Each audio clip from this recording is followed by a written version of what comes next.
Hello, hello, hello. Happy Memorial's Day, everyone. Happy Memorial's Day. Uh, so I'm gonna wait for you guys to come on, give it a little time, and I'm gonna ask while I'm waiting, who saw the last episode? Who saw the last episode? Now, the reason why I ask who saw the last episode is because sometimes people come on and they jump right into the last topic that we were on, which is great, which is great. That's what we want to see. People jumping in right where we picked up, picking up where we left off. And that's why I said this is a progressive interactive show because we're picking up right where we left off.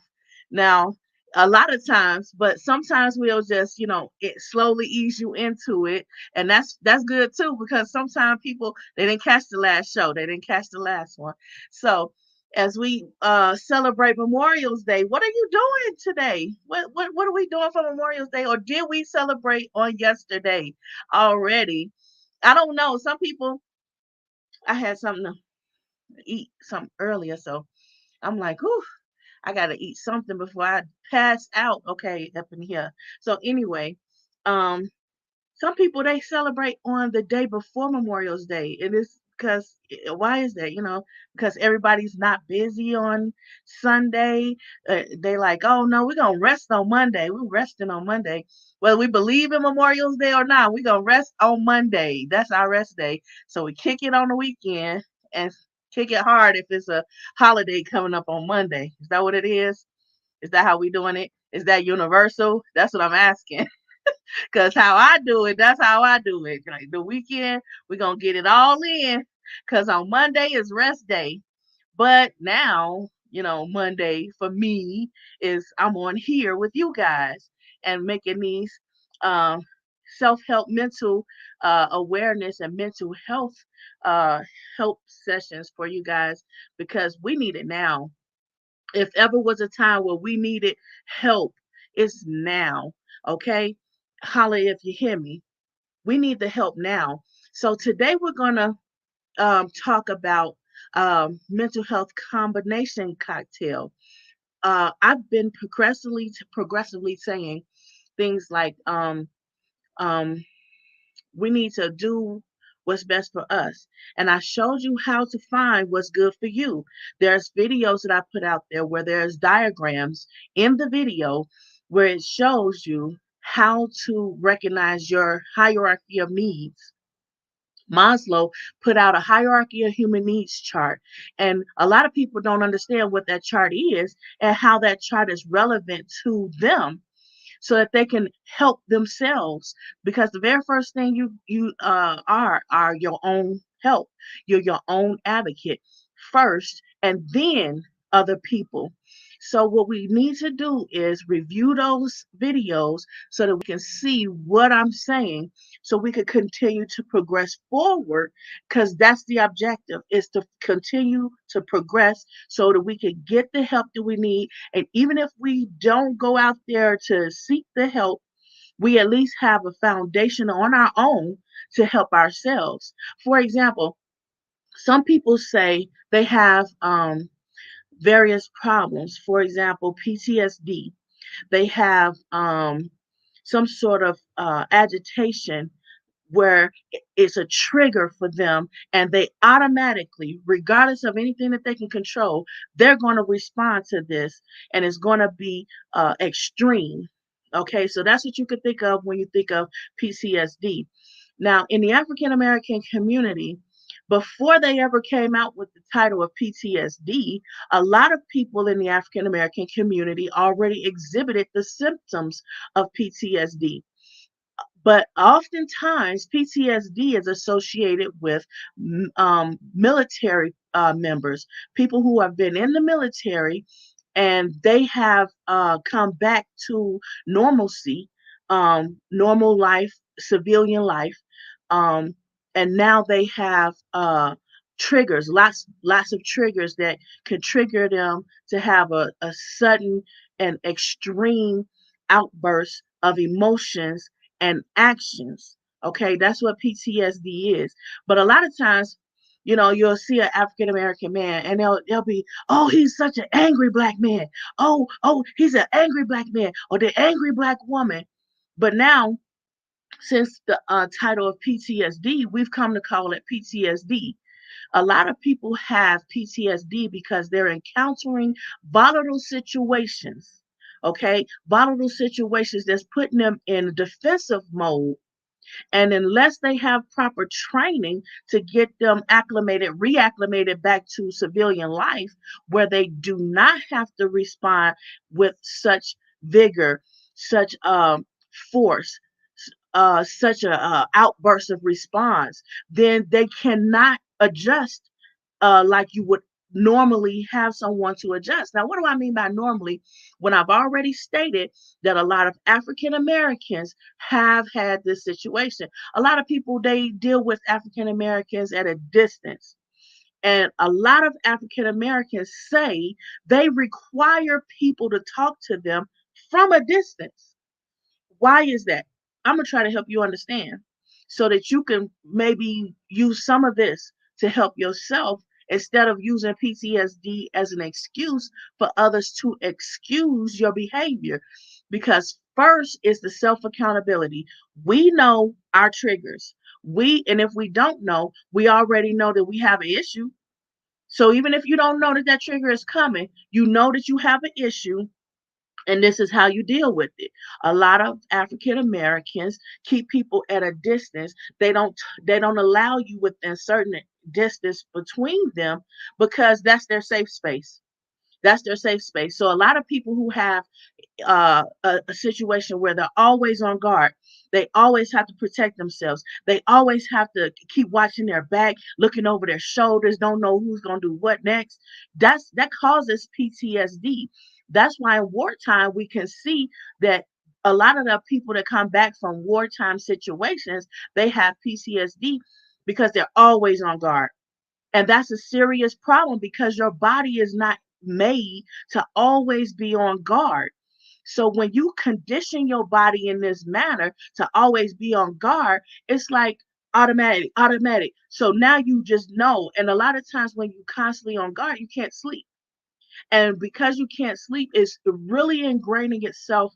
That sort of conditioning is ingraining itself into your daily habits, unbeknownst to you. So you may not be fully aware, because even in your sleep, you have to be jarred really quickly out of your sleep so you can protect yourself, guard yourself, look over your back, and you wake up not knowing what's next. And a lot of people, they can't even relax in normal environments. And now we're starting to see that happen across the board, when you go into school, when you go into stores, when you go into your places of religion to practice, your spirituality, whatever it is. You see that there's a lot of times where people are um, having issues where they have to stay on guard. They have to stay on guard. And one of the things about that is it's becoming a part of the norm.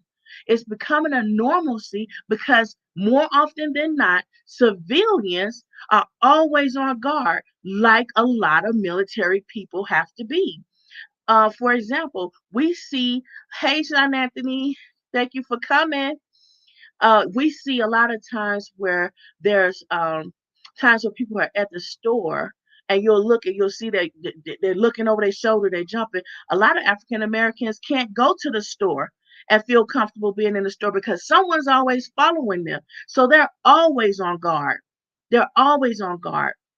Now it's becoming a normalcy that it's like that for more people of every culture, that they're always required to be on guard. So it's that PTSD title is getting thrown out there more often. You're seeing that more often, and it's becoming more relevant because the problem is we're always on guard. And if we're not on guard, that one moment that we're not on guard, that one moment where we go against our first mind, our better mind, our first thought to do something, we regret it. Deep regrets. And that reinforces the PTSD like symptoms, and the problems with the PTSD. And that's why a lot of people who aren't even in the military or were never in the military, they're starting to diagnose them as having PTSD.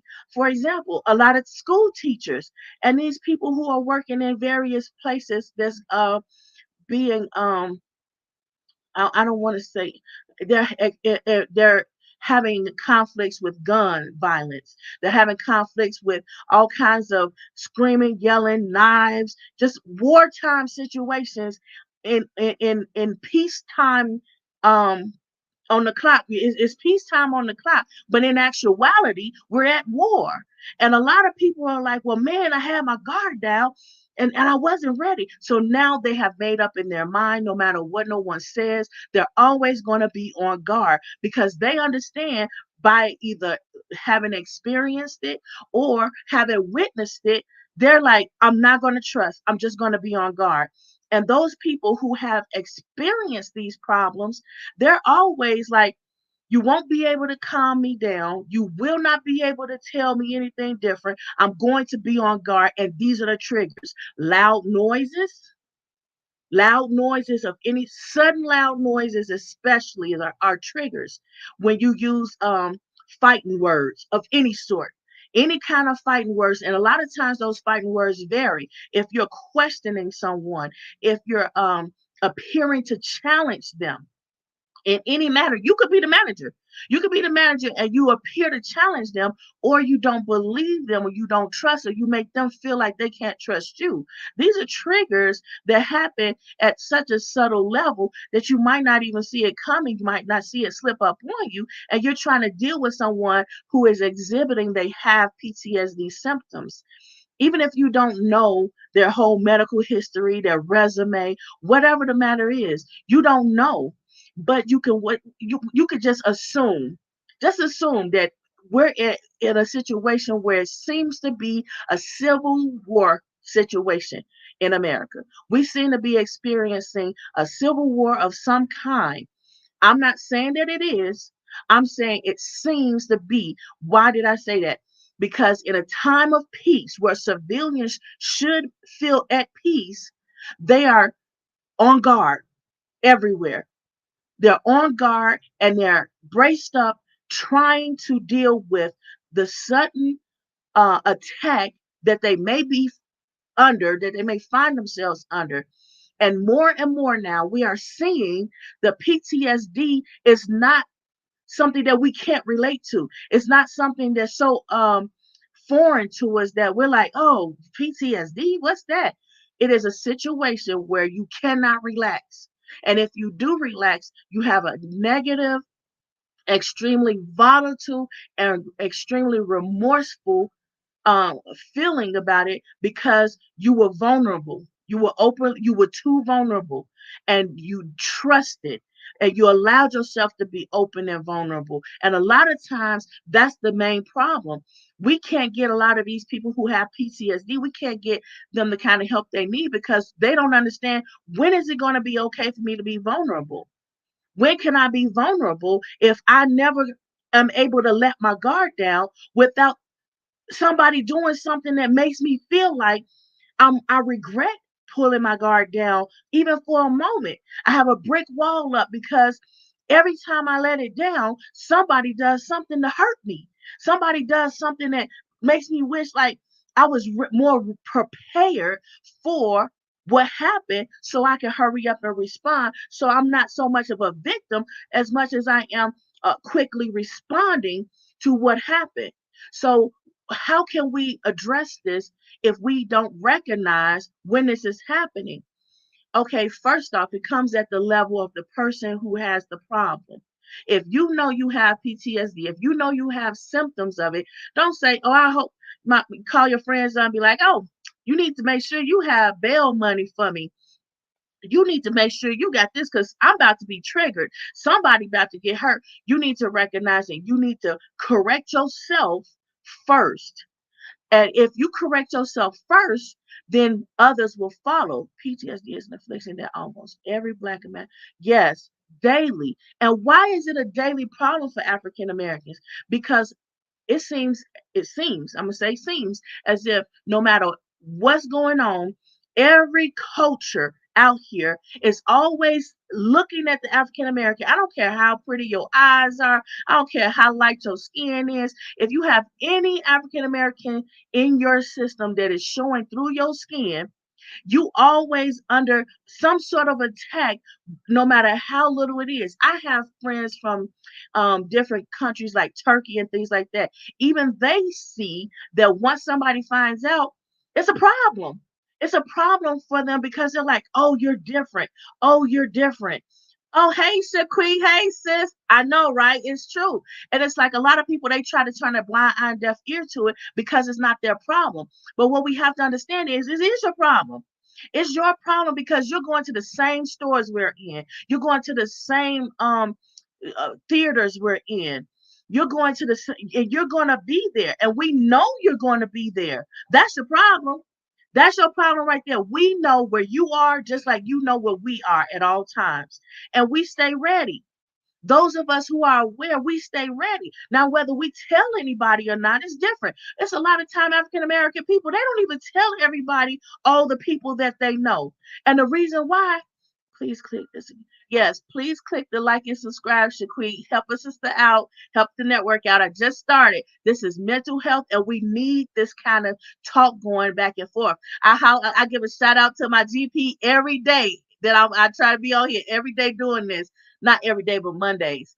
This is good. I was talking since I want about exactly, and I would really like for us GP to get together on these Mondays at 5 o'clock on you guys' time to get out here and we talk about this because I can't do it in the one-on-one interactions that I have been doing it where people inboxing me because it's a bigger need than just this one conversation between me and that one person. And I love my classmates. I love all my people. Everybody across my path, I'm always helping. But we need to understand how do we move forward. Now we have all of these social medias out here. We need to come together, GP. Come on, are y'all with me? I'm talking about Gage Park now. Y'all got to help a sister out. I'm out here. I'm out of the background. I said I would eventually. I'm out of the background. I'm still doing some things in the background that I have to get done. But a lot of people ask, when am I going to come out of the background? When am I going to come out of the background? I'm out. Let's get this out here.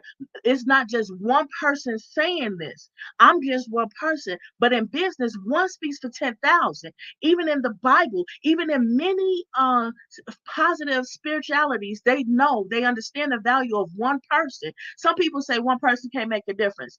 Siddhartha, he was the Buddhist, he was the Buddhist who did make a difference. The one guy, Jesus, everybody know about Jesus. He was the one guy that made the difference. Even Jesus studied different faiths. Siddhartha studied different faiths, and he came to understand things differently. If we don't understand different cultures, so that we can understand how we interact and how we can act together and be on one accord, just to get along, just for the moment that we're together. So that's what the purpose is of us first finding out how can I tell my own triggers. Your trigger is people being a little too close to you, so it's harder for you to escape. It's harder for you to get away from that person if they always in your face. And if they don't respect the fact that you telling them, look, I don't do hugs.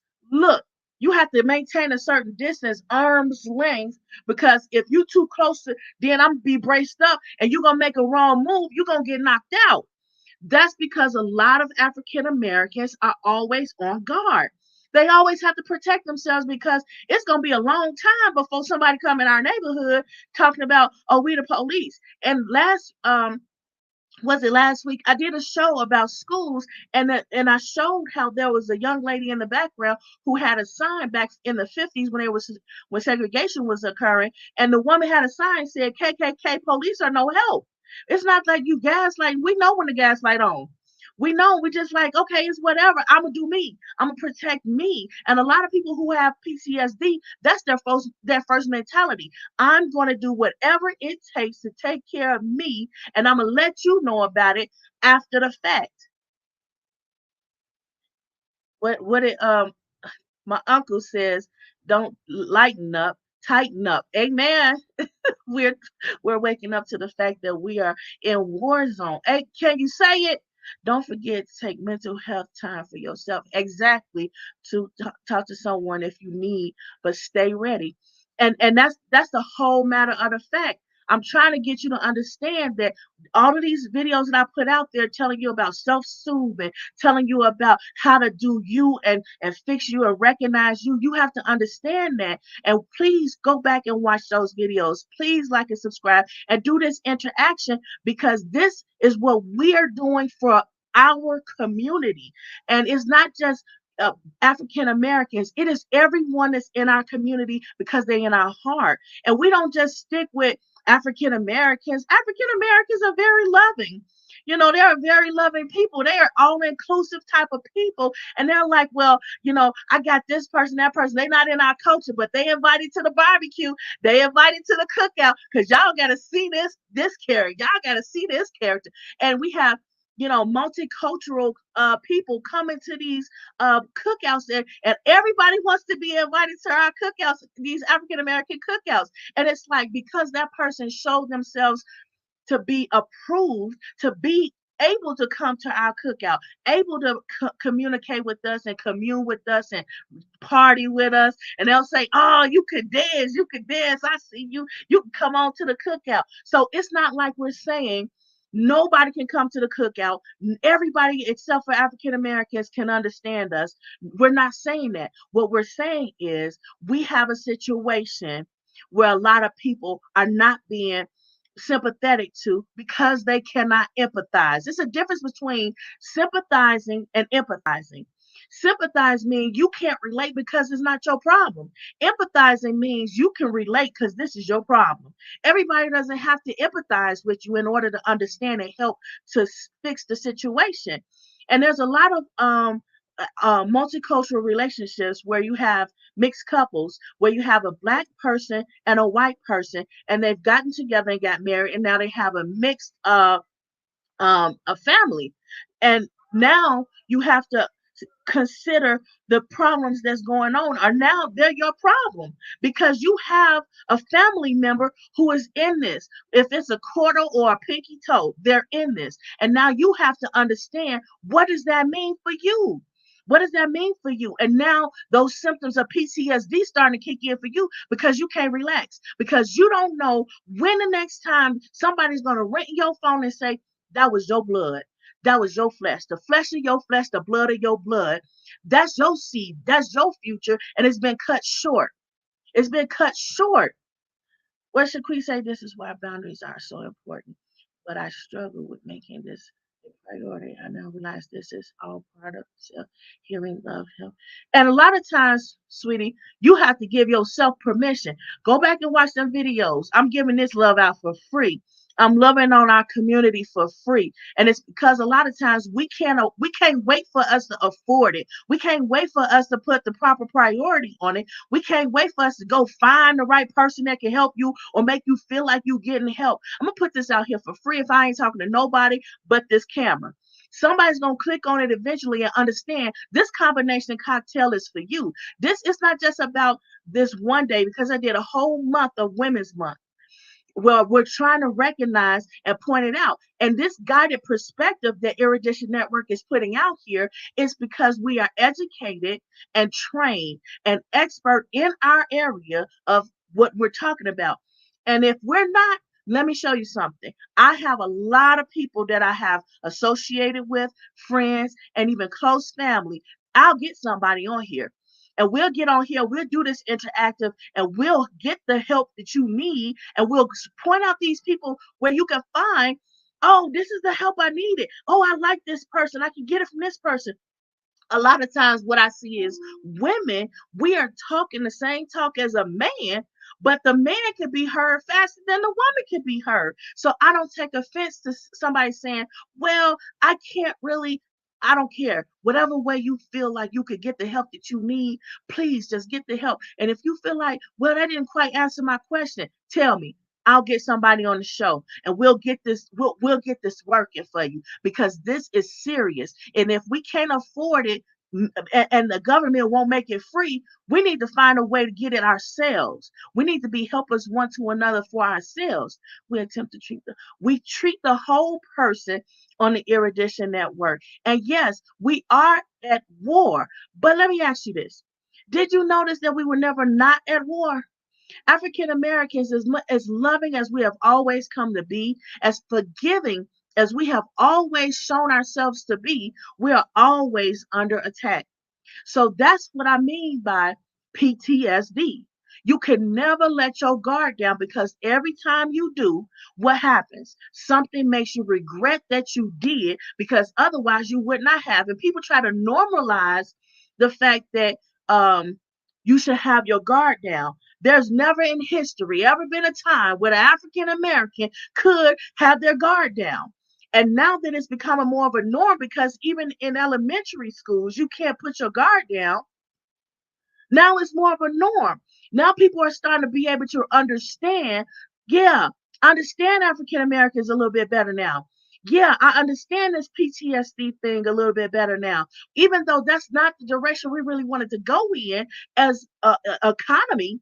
We didn't want to go in that direction as an economy, but that's what we are. And we have to recognize that, and we have to fix it. If that means putting free help out here, then put the free help out here. Let's get it on YouTube. Let's get it on social media. Let's make it trend. Because what you need to understand is we don't want to be here. So if we tell you how we got here, if we help you understand why this is, you will do something to help improve it. Now, another part of a trigger is when we ourselves see that we're being triggered and we dwell in that because we didn't give ourselves permission to get out of it. It's you looking for validation from other people to say, oh, okay, it's okay that you go and you get out of this situation. If someone is attacking you, if you feel like you are under attack, give yourself the permission. Say, look, I'll be right back. Oh, hold on. So you're creating that distance between you and that person so that you can move and they can stay where they are instead of following you. Be like, hold on, give me a minute, I'll be right back. And you go and deal with yourself. And then you come back to the table, and if you don't come right back, because you have to wait another day or something like that, or a couple of days, give yourself permission. And when they come back and they ask you and they approach you, they say, well, you said you was coming right back. My right back and your right back is not the same. I need time, and you don't have to give me permission to take that time that I need for me to fix me before I hurt you. Okay, and that's what we have to understand. You don't need to explain that to anyone. You don't have to get them a resume, a long list of your medical records. You don't have to do any of that because it's HIPAA. HIPAA is out here that you don't have to keep doing that to say, oh, to validate anything. Hypervigilance is a huge component of PTSD and a standard mental function of Black people. And a lot of people, they didn't quantify the value of PTSD until a lot of military people, there was no other way that they had to say, no, this is PTSD. It is real. It is a chemical imbalance where you can literally see it. Okay, you can literally see there is something going on with that person's brain. Okay, and what does that mean? Psychology. Okay, where they'll put they're watching the brain waves and they're saying, this is real. This is not somebody saying, well, I have this, and there's no way you can really detect it medically in order to diagnose it. They have a way. They have seen it. It is real. And people need to understand that it's nobody's responsibility at first but yours. And one of the things that you have to do, you have to make sure that you yourself are recognizing, I know I have this problem, regardless of who knows I have this problem. I know I have this problem. I have to do what I have to do. Hi, Tina. Because this is me and this is what I do. And guess what? Guess what? I'm grown. I don't need nobody's permission to do grown things. So let me show you something. If I asked and waited for permission to do what I'm going to do, the time will never come. So you know what we could do? We could stop looking for validation from other people. African Americans, a lot of people say, when they see a strong African American woman, they say she too bossy, she too strong, she too headstrong, and they say things like, um well, why she gotta be this and why she gotta be that? Because oftentimes, and you can especially see it with the Jim Crow law, where they're always trying to control women and tell them, oh, you gotta control your body, you can't be having all these babies. Meanwhile, they're not trying to control people who are here raping women. They're not trying to control the fact that women can't even get into their car without being harassed by some guy or even snatched off the street. There was a young lady, she was just on the bus stop trying to go to school, and a man approached her and tried to snatch her off the street. Had she not held on to that gate that was right there and screamed for help until he stopped, she'd be gone. So it's like, you have to understand, we're not asking for your permission. And just because you will see a person and you'll say, well, this person act like you can't do this, you can't. I'm not asking your permission. And I'm gonna do what I want to do because I have free will. So if I know I have a problem and I know I have free will, I know you can't hold me and retain me and keep me in this situation. Guess what I'm going to do? I'm going to control me for my purpose, for my well being. And what you have to do is you have to start recognizing that for yourself. The only permission you need is yours. And when you start to understand that the only person permission you need is your own, you'll be able to better self-soothe. You'll be able to better address your problems and get the help you need, because you'll be able to recognize when you are doing everything you can and you can't do anything else to help yourself. Okay. So a lot of times these videos are progressive so that you can help you first. So what am I saying? What I'm saying is, not everybody has PTSD. Not everybody that's African American has experienced a situation where they could not relax and could not let their guard down, or they deeply regretted it. That's not what I'm saying. What I'm saying is, a lot of African Americans have had situations in their life where they had very seldom times where they were able to let their guard down, able to laugh and chill and relax. And there's a lot of comedians out here that express that the reason why they're so good at being a comedian is because they were always on guard, and they had to find a way to relieve that stress. And when you relieve that stress, it looks different for some people. Some people dance. And that's where you have break dancing going on. And everybody's like, oh, break dance is so cool, but you don't know where it came from. It came from somebody being so upset, so stressed out. And they was like, look, I'm going to go out here and I'm going to do something about it. I'm going to do something. And what they do, and it's like some memes out here. And it's like two people arguing, and what you gonna do about what you gonna do? And they start breakdancing, or they start dance battling, battle dance, or whatever you want to call it. And it's like you have to find some type of way, a positive way, to alleviate your stress, to address your was we love people enough to help everyone that we can. Yes, we do. And we also have to understand that in this help that we're giving one another, we also have to support one another's business so that that business will thrive, so that people will see that there is value in this business, and we need to financially support it so it can stay around. And not just stay around, but a lot of times in business, what people are watching is they're like, well, that's what the people want, that's what the people want. Okay, I can develop a business where I can do that and provide that service for the people. And guess what happens? It starts to trend. It starts to trend. And once that trend takes place, a lot of people start to see the financial value in it, and they start to invest in it more. But nobody can hear you if you're not talking. If you're not saying anything, no one can hear you. We need to holler PTSD. We need to holler trigger, trigger, trigger. We need to holler and say, look, we need this for free. We don't need this to be something that you hold it for hostage, our mental well-being. And why do we not need to hold for hostage? Because if you hold our mental well-being for hostage, it's going to be some unpredictable situations that's going to is going to control the situation, and it's not going to be a chance for you to lock anybody up in jail, and because you already had a pipeline from the schoolhouse to the prison house in effect, and that's not helping anything. So if that's not helping, what's the next thing we have to do? We have to find a way. I would strongly suggest, one of the things that I would like to see in the schools, I would like to see a psychologist, one for every 10, one for every 10 students. And I need those families to also have access to those psychologists. And there need to be at least one uh, uh, industrial organizational psychologist to help that business to thrive as the schoolhouse, that one schoolhouse, and one OD in their organizational developer to help with the IO psych. And then I want to see one person in the community of faith that everybody in that school embodies. Now you will have a balance.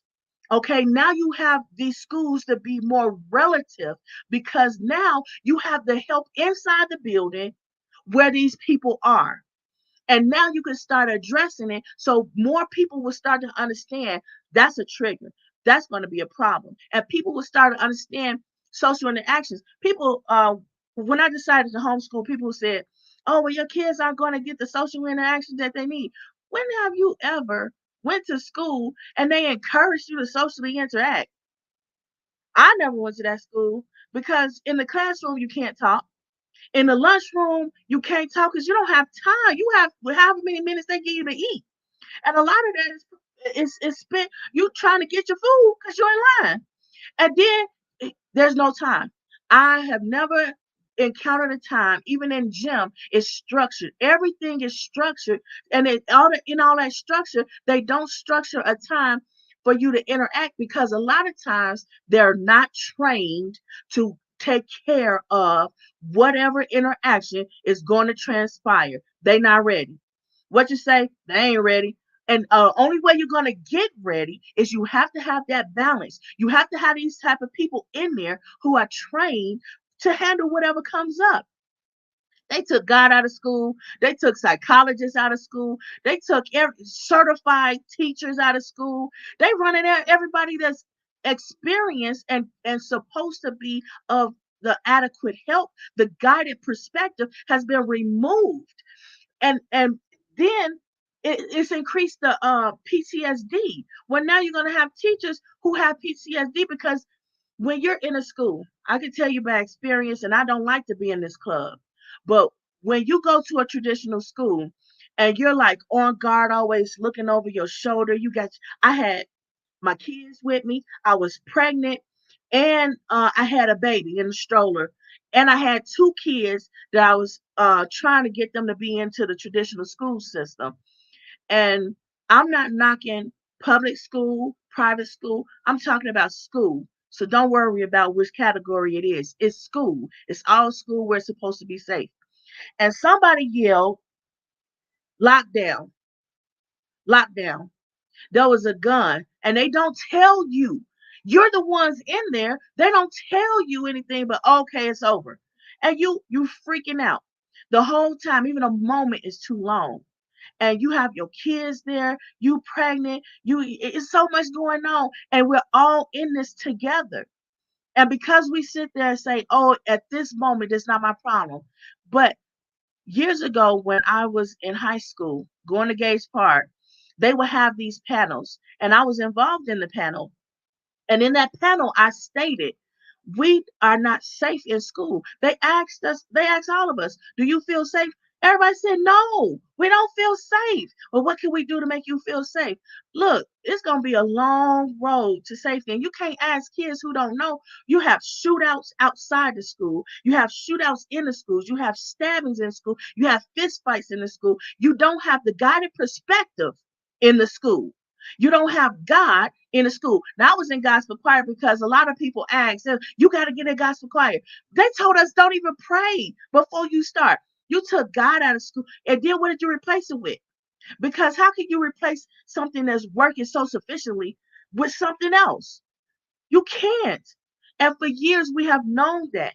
But the only way this works with psychologists and scientists, you have to have people to come in and say, you have to have a number of people come in and say, yes, this is something I would like solved. Yes, I would like you to study this. Yes, I would like to invest in fixing this problem. Now that PTSD is not just an African American problem, now that it's more of a universal problem that everybody is seeing, everybody's talking about it. The problem is when we're over the point of talking. We're too late to be talking about anything. We need action. And what kind of action we need? We need free mental health. We need tips on how to hold on just a little bit longer until we can get the help that we need universally so that we can all feel just a little bit more comfortable, a little bit safer where we are. You can't even medicate in peace at school. Just a lot of times people are over medicating these kids at school, and you nobody cares about these class action suits because the damage is already done. Nobody care. They are afraid that your kid is praying. And you know what? When the shooters come, everybody say pray. Suddenly you want God in school. Well, if he was there, well, we had this problem. That's what we got to ask ourselves. If he was there already, if we were already allowed to pray, would he be there? Now, I'm not to say that we can't, not all schools are over medicating the students, not all of them, but some of them are. And a lot of times, people do care about the class action suits because it does create change. But when it does not create positive or desirable changes, no one cares. They just stop talking about it. And then everybody's sitting there wondering, well, what happened? What happened? What they said is, and you've seen it on the news, they say, give them a minute. They'll forget. Give them a minute. They'll stop talking about it. And why do they say that? Because historically, that's what happens. We taper off talking about it. We're not trying to address it. So if you really want free mental health, if you want free mental health care, you need to keep saying it and don't stop saying it, even once you have it. So once you have it, you need to say, man, I really appreciate this free mental health care. Man, I really appreciate them putting it out here for free that all people with that's African American, even if they make that a part of reparations, you're going to get free mental health care because you've always had to live your entire life. You were born on guard, okay? And there's never been a time where you could put your guard down, even amongst your own people. And why is that? Because they created the there was the house person and the yard person, the yard African American and the house African American, and that's what created the the insecurity between us in our community that we can't trust each other. And it has nothing to do with your complexion or skin. It has to do with the conditioning that you were trained that you cannot trust. Therefore, you were always on guard and you were born to be on guard. And yes, there should be a reparations for African Americans because we didn't put ourselves in these problems. These problems happen to us. What did Malcolm X say? The rock landed on him. What is this? We attempt to treat goodness. We attempt, okay, comes to compassion and empathy. If you, those of healthy mind, you will understand. You need a person to pray and seek peace. And you know what? I want to say this. I've tried to show people that you can't get the help that you need by looking at somebody else and say, well, that worked for them. Can you wear their shoes? You like their shoes? Can you put their shoes on? Will it fit you? It won't be their favorite pair of shoes. Okay, their favorite pair of shoes might have a hole in it, and for whatever reason you didn't know it, and you didn't see it hurts their feet or whatever they're dealing with. But you love that. Oh, can I get them shoes? And they give it to you like, oh, this shoe hurt. Oh, this shoe squishy. Oh, this shoe make my feet sweaty. It ain't gonna work for you. It's not gonna look as good on you. That's why they do the who wore it best type of thing, because every situation does not fit you. That's why a lot of times you have to study to show yourself approved. What does that mean? That means you have to try some different things. You have to know about some different things. So you can't say one thing fits everybody because it doesn't. That's called a panacea. There's no blanket help for everybody that covers everything that one person that did it for that one person. It ain't gonna do it for everybody. So you have to understand there's no panacea that, oh, well, it's a true person and that no, you have to find you. And in doing that, there's no limits.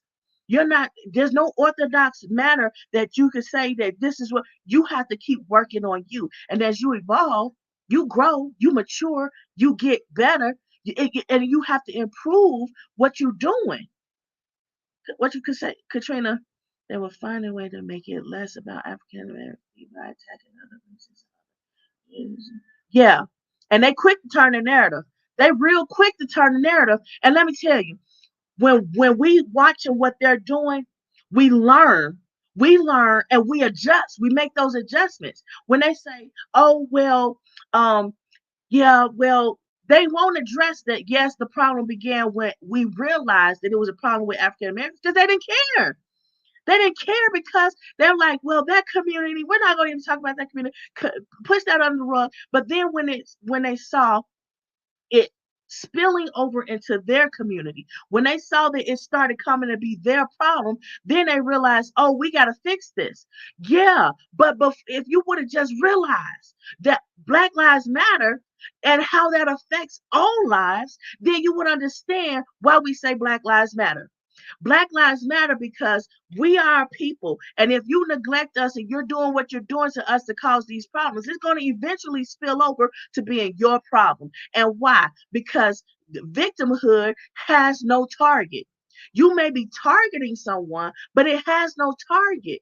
And you can train your children to hate and to do whatever they're going to do. But what you have also taught them is you have validated them doing whatever they want to do to you because you lose credibility and you lose their faith in you. And a lot of times you lose just a little bit of love, just a little bit of the love that they have for you because you lost credibility. You lost their faith. And that's why it's now your problem. And a lot of people say, well, I like this person in the African American community. I just so happened to meet this person. This person was sweet. I was short of money in line at the store. And an African American person saw and they just dropped the rest of the money and kept walking. Just kept walking.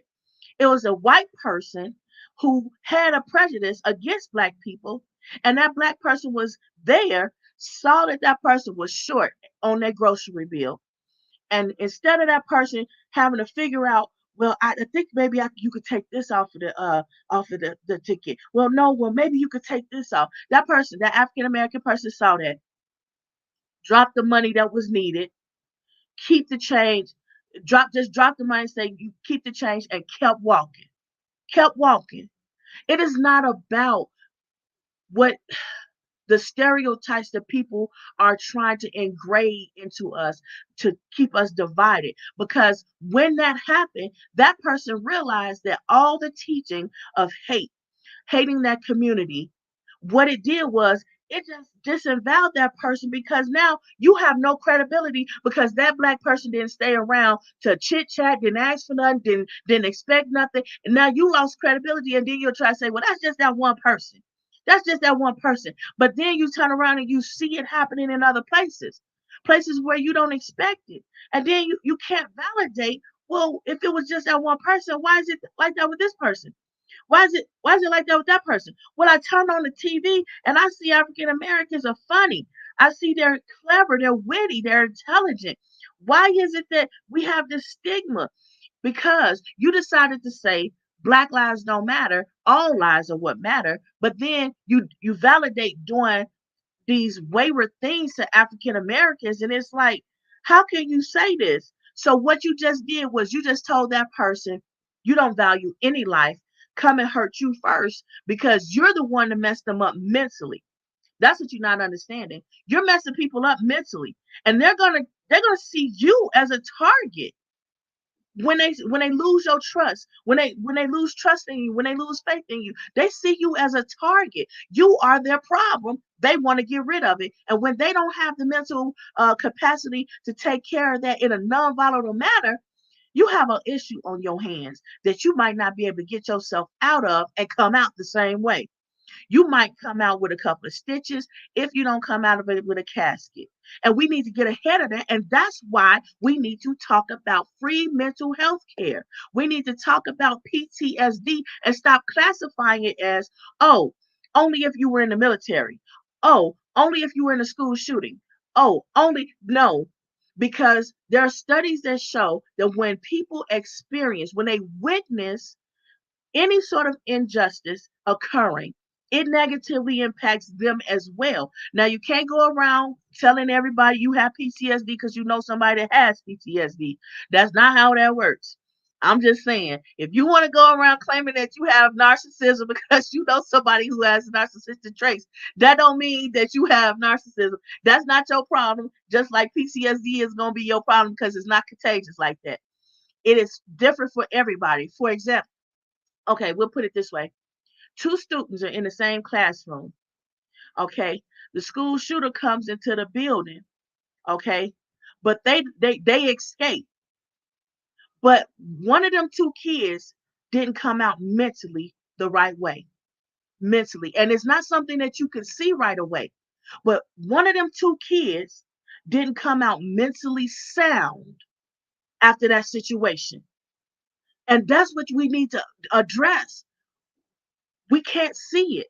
And it may be that both of those kids came out mentally unstable, but it's more prominently and it's seen in one of them more so than the other. And it comes out later in that person's life when they're in therapy talking about when a judge sends them to therapy talking about they have anger management counseling mandatory. Okay, why is it mandatory now? Why couldn't you knew this was a problem in public schools. You saw that it was spilling over into the average civilian life where we can't even go enjoy social interactions long before it happened now, long before Sandy Hook. Studies already show that this was a problem. Why did they wait until it was everybody's reality? You don't have to wait till a problem is everyone's reality before you address it. You have to address it before that. I appreciate that my wife gives you this information because mental health is a major killer in the Black and Brown community. It's a silent killer and it doesn't kill the same. Sometimes it kills us. It changes the person who you are first. And then you can't even recognize yourself. And sometimes other people that love you can't recognize you and they can't reach you. And that's a major problem when you to the point where can't nobody reach you. And then everybody's like, well, can't nobody reach me? Can't nobody reach me? Yes, God can. And even if you don't believe in God, it don't matter because the truth is the truth because it's true, not because you acknowledge it, not because you accept it, embrace it, and practice it. It doesn't matter. It's the matter of the fact that you, a creator, what created us, that's sitting there waiting for us to return home in some kind of manner, whether it's just for judgment or whether it's for judgment and to reap our rewards. You have to understand. You can't say, well, this preacher turned me off to this faith. You can't say, oh, my mom turned me off to that faith. That's it. God is able to do. He can. And a lot of times, Katrina, people don't know. And when we get on here, we tell our testimony. Like one of our GP family, they overcome what was it, COVID, didn't think they was gonna do it. He got on there and told his testimony. I'm telling you, I was inspired. I'm just saying, I read these things and I see us. But I would like for us to be out here broadcasting. Me and Lala, Philanda Wright. You remember Philanda? We were on here at one point, and we both agreed that if we could get GP out here and we start broadcasting and telling people, and we could get on here and every now and again bring some of you guys on here, and we start talking about these things. For one, Will, he's out. Me and him always going back and forth with this. Yup, if we always going back and forth with this, if we could get him on, we get a couple people on, and I have reached out. And I understand everybody got the thing that they're doing, they're busy or whatnot. I've reached out, but I'm letting it be known that I'm coming out of the background. I'm coming out the background. I'm bringing y'all with me, and we got to get out here. We have to broadcast this thing because it's time for us to stop talking about these things in inbox. It's time for us to stop talking about these things just at the barbecue. You know what I'm saying? The barbecues be interesting because we talking about some things. We get some group help, some group therapy that the rest of the public doesn't know about, and they don't understand. Well, why the African Americans so cool? Why can they be so cool in the time of war? Because this is our life. This is what we've been doing for years. This is what we were born doing. This is nothing new. And once we understand that this isn't nothing new for us, guess what they can start doing? Learning from us. adjusting, adapting, and surviving and thriving. And once we can do all that, once we start thriving, it is no holding us back as a country. And they overcome him in the blood of the Lamb. Yes. And you know what? A lot of times people try to avoid uh these scriptures and things like that. Let me tell you why that's not a good idea. Because Siddhartha said some good things. Quote him.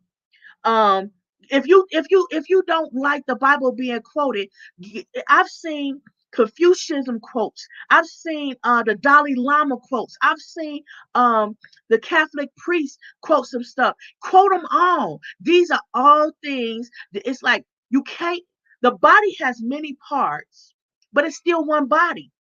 It's still one body. And even God said there are many parts to his one body. There is many paths because we are many people. There's not just one way. And what we need to understand is it's okay. Don't knock it. We're like, oh, okay, that was profound. I'm not gonna read the whole Bible. I'm gonna read the Quran. Okay, and somebody that doesn't like the Quran, but like the particular quote, that's like, man, that was profound. That's in the Quran. Wow, I'm not gonna read it, but that was profound. I learned something. And somebody may say, man, Confucius said that. Oh wow, I'm not gonna study Confucianism, but that was pretty cool. Or you might study all of it. Nobody said that just because you enjoy the quotes and just because you enjoy these truths, and that's what it is. That's what I'm trying to help you understand. These are truths. Just because you enjoy that truth, that you have to now practice that faith. You don't have to do that. You can call yourself an atheist and practice all of them.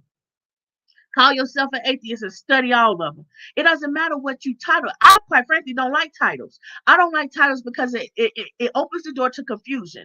And what we don't need is more confusion.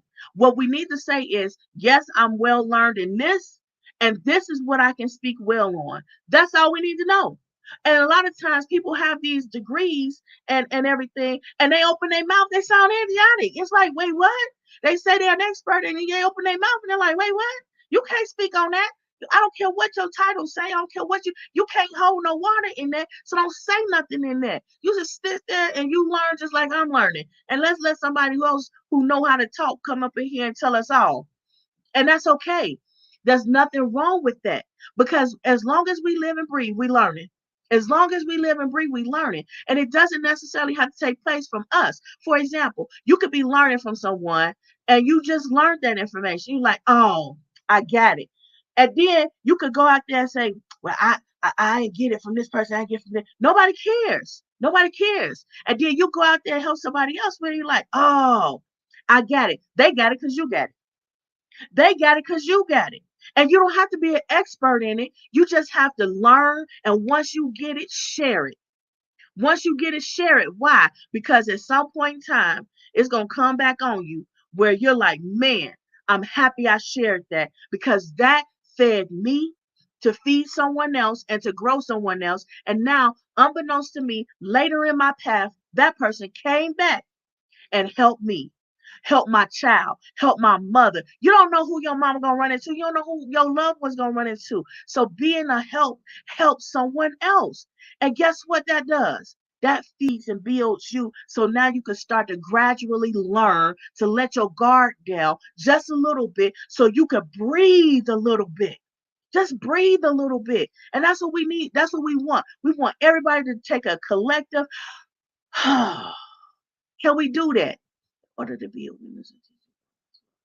Yes, you have to. And it's like people don't understand what to study in order to be well learned. Let me show you. That is why I said take a little bit. It's like lotion. We'll do that scenario. It's like lotion. Sometimes, especially with women, we have a tendency, we'll use some lotions and we know just the right lotion to use at just the right time. For example, if you have a date, you're gonna put on some of that glittery lotion. But you're not gonna put that lotion on just for any old thing. You're gonna put on some of that glittery lotion. And sometimes you're gonna put on that lotion that just smells good because that's his favorite scent. Or whomever it is you entertaining at the time. That's their favorite scent. And you're gonna put that on, and you're gonna say, "Oh, I did this for you," and he gonna know it, she gonna know, whoever it is. But you have to understand, using it like lotion. That's what I mean when I say use it like lotion. And sometimes you have really, really dry skin, or you have skin, you have a crack on your skin, so you have to be delicate with it. So you can't use anything with any kind of perfumes in it. But, or you're going through a high sensitive moment where you'll have hives or whatever. You have to apply the right type of lotion in the right type of situation.